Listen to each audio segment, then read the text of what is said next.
The movie era has come to an end. No more retellings. Dragon Ball Super finally has to stand on its own 2 feet and abandon the Z branding once and for all. Well, except for the fact that the Dragon Ball Super logo is basically just a Dragon Ball Z logo with the letter filed off. Well, it's mostly standing on its own 2 feet, and where it doesn't, well, that's where Dragon Ball Dissection comes in.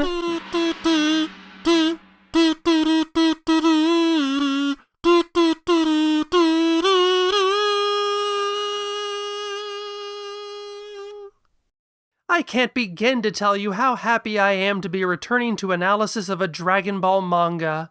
For the past few years, it's primarily been Dragon Ball GT and movies and specials and all kinds of other things. Oh sure, there have been one-off or two-off returns to manga in the intervening years, like with Jocko or with the incredibly short, almost worthless Dragon Ball Super version of Battle of Gods.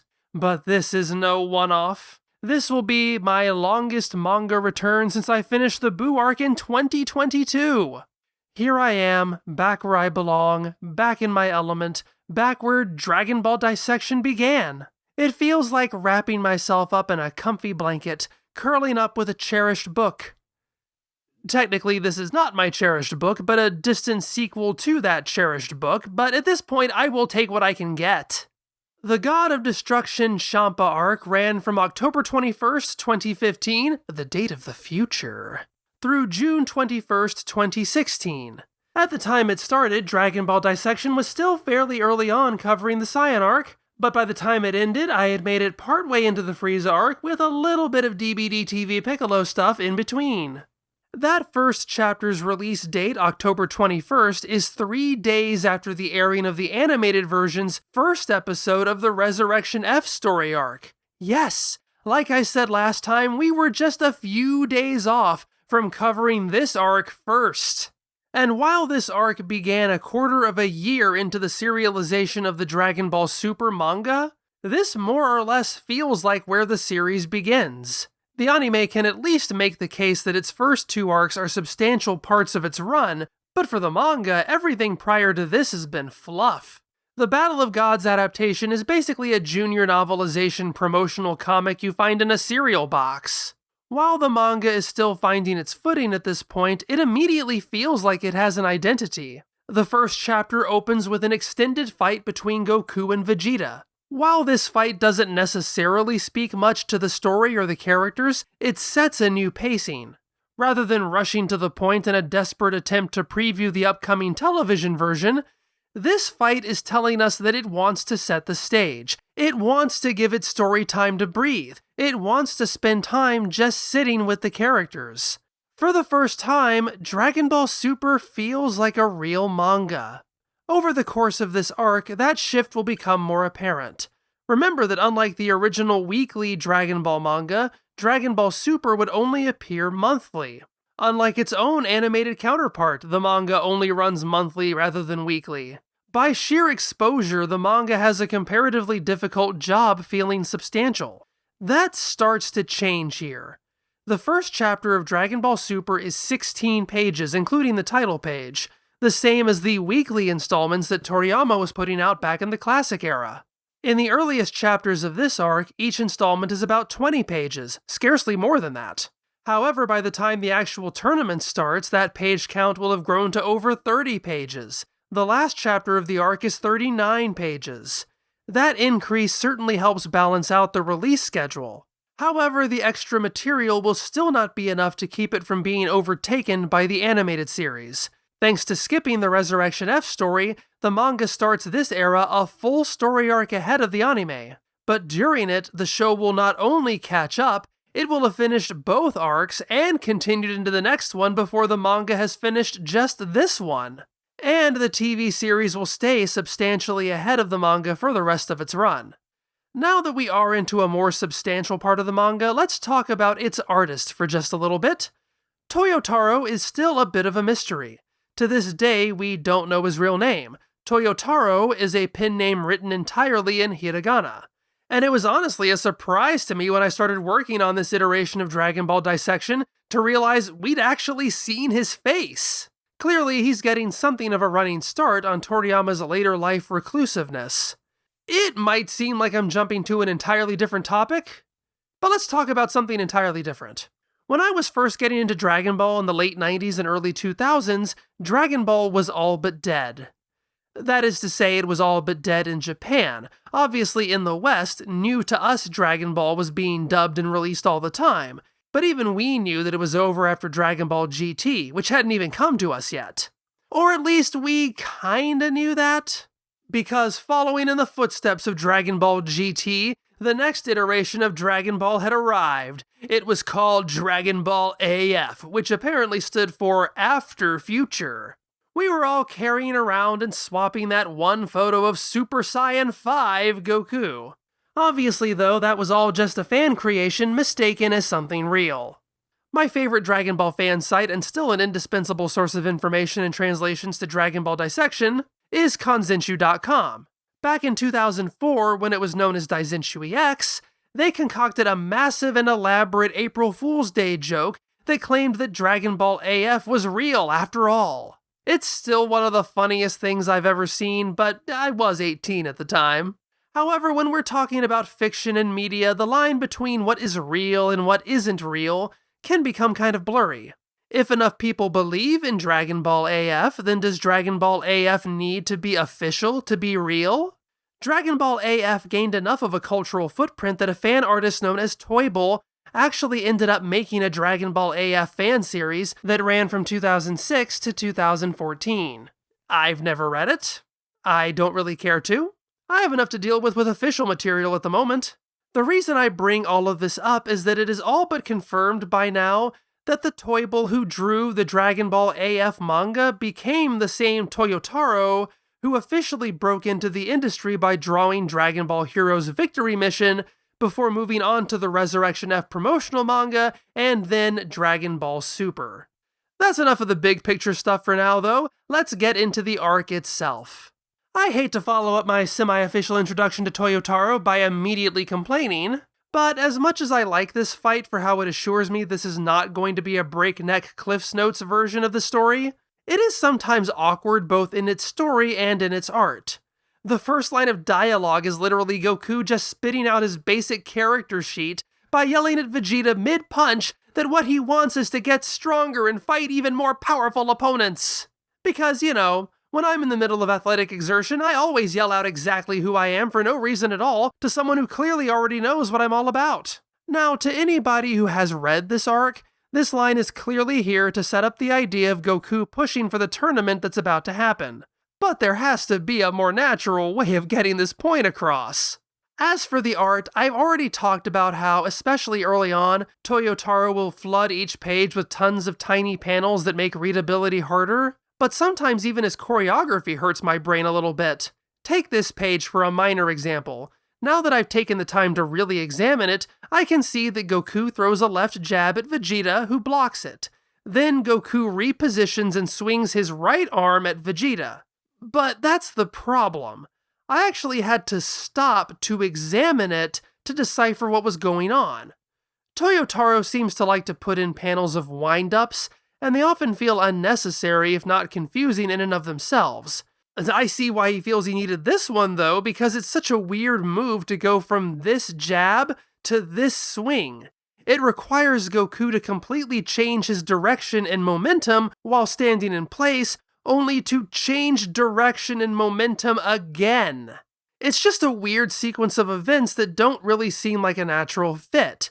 Then it's not even that big of a deal, but it's one of those things that really makes me notice how much I didn't notice Toriyama, because his paneling flows so naturally that it never draws attention to itself. I never have to stop and look because I always know what's going on. However, I think that's kind of the appeal of Dragon Ball Super from an artistic analysis standpoint. We are watching an artist grow in real time, which I can appreciate.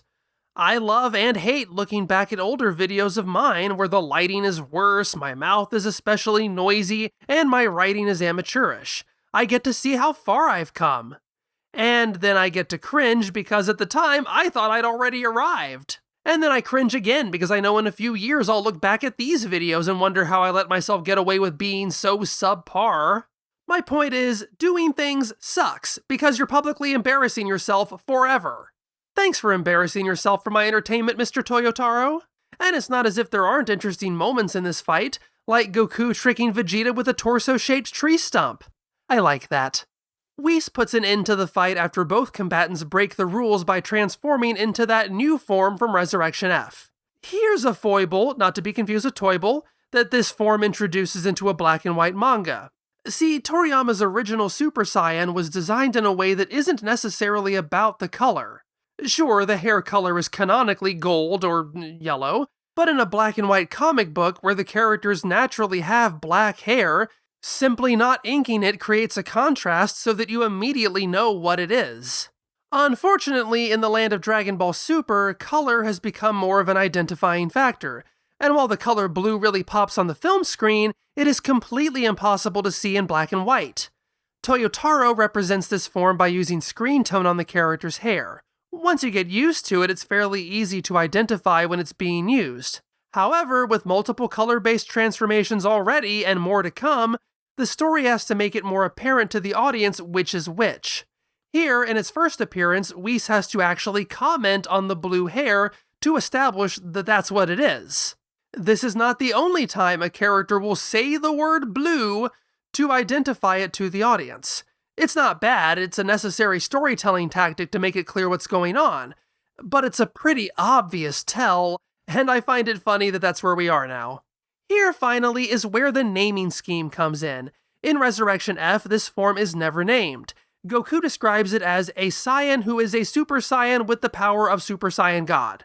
But officially, in guidebooks and the like released contemporaneously to the movie, the form was referred to by the ridiculously complicated but still an abbreviated form of the aforementioned description, Super Saiyan God Super Saiyan. And that's how Goku and Vegeta finally refer to it here. And the joke is that it's such a mouthful that Goku bites his tongue trying to say it. When he asks Vegeta if they can do something about the long name, Whis suggests Super Saiyan Blue. As a meta joke, this scene is pretty funny. The manga is basically taking a jab at the previously established name for the form, admitting that it's way out of hand. But given that simply in a diegetic sense, that if you're only following the stories, this is the introduction of both names, it feels a little weird to introduce this name just to immediately say that it sucks. And while Super Saiyan Blue is certainly easier to say, it's such a lame, generic name. It certainly is a Super Saiyan. And it certainly is blue. Well, it's no worse than Super Saiyan 2, I guess. Of course, this is where my use of the Japanese pronunciation of Saiyan comes in handy, or becomes a curse, depending on your point of view or whether I'm dictating my script's voice to text, because frankly, Super Saiyan is right there. I'll see myself out. This is also the awkward part where the manga has to acknowledge the fact that they just skipped over an entire story arc. Whis references Goku's and Vegeta's recent victory over Golden Frieza. Then the narration jumps in to explicitly summarize everything the manga couldn't be bothered to do. Aren't you just so glad you have this incomplete story to follow? And of course, in the collected volume, this chapter is followed by one of those Toyotarou interstitials showing the Resurrection F characters, among them Sorbet lamenting that their story was skipped over. As punishment for breaking the rules, Whis puts Goku and Vegeta into heavy padded suits, and as they're struggling to fight each other with the weight, the two mysterious characters we were introduced to in the previous arc finally make their official introduction. These are Champa and Vados, the Universe 6 God of Destruction counterparts to Beerus and Whis. Following the naming scheme, Champa and Vados are also seemingly named after alcohol, but because there was no weird authorship handoff, there is no confusion about viruses this time around, leading to an all-around simpler premise. Champa is short for champagne. Vados is short for Calvados, a French apple brandy. And thanks again to Kanzenshu.com because I don't know the first thing about alcohol. Do you think I'd ever use the term Calvados if it wasn't for Dragon Ball Dissection? Whis retrieves Beerus to engage in his and Champa's usual competition. They trade food from their own universes to see who has better cuisine. Champa presents some exotic bird eggs while Beerus throws in some cup ramen. The joke still works, but I think the anime has a leg up this time around by having had the opportunity to set up Beerus's and Whis' love for cup ramen in the previous story arc. But it's very hard to set up things in the previous story when you don't adapt the previous story. Because of that, seeing Champa and Vados go crazy over the ramen is the first time we see in this continuity that ramen has that effect on people.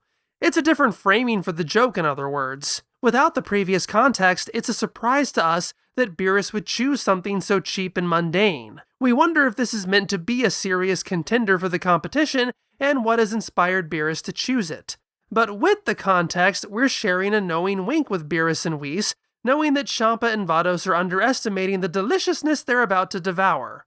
We also know that this choice is a direct result of Beerus' newfound connection to the people of Earth, which is what sets this story in motion. Context is a funny old thing, isn't it? Champa is so impressed by this Earth delicacy that he wants Vados to find his universe's equivalent of Earth.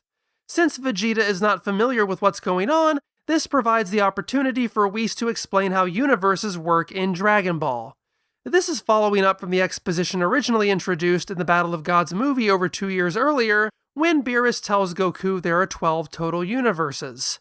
Now that tidbit transitions from a reminder that there is always someone stronger into a concept to be explored. Whis explains that those 12 universes are divided into pairs.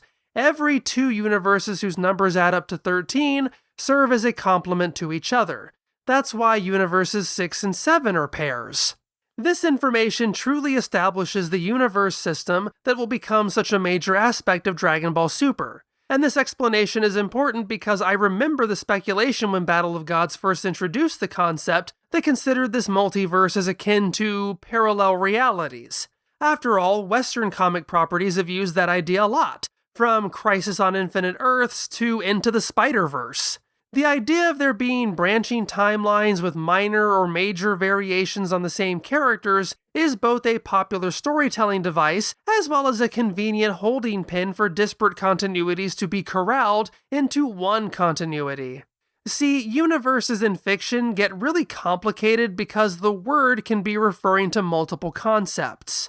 For example, when we use the term world building, that doesn't necessarily refer to creating lore on a single planet, especially if we are talking about a series that takes place on multiple worlds. We understand that to be the all-encompassing world of the narrative, not a literal planet. The same thing can apply to the word universe too. We are typically referring to the fictional universe in which the narrative takes place. For example, Dragon Ball and Sailor Moon do not coexist within the same fictional universe. They don't exist within continuity to each other. Conversely, while Universe 6 and Universe 7 are different cosmic universes, they do both exist within the same fictional universe of Dragon Ball.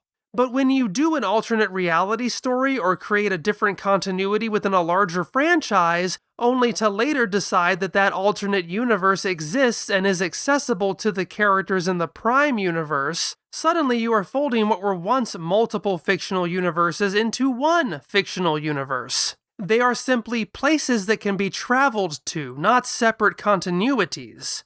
For example, I doubt anybody making the 1989 Batman movie was considering how it fit into a multiverse theory, but now the relatively recent The Flash movie has recast it as a separate universe within its fictional continuity, alongside the George Reeves Superman show and goodness knows what else because I never saw that movie.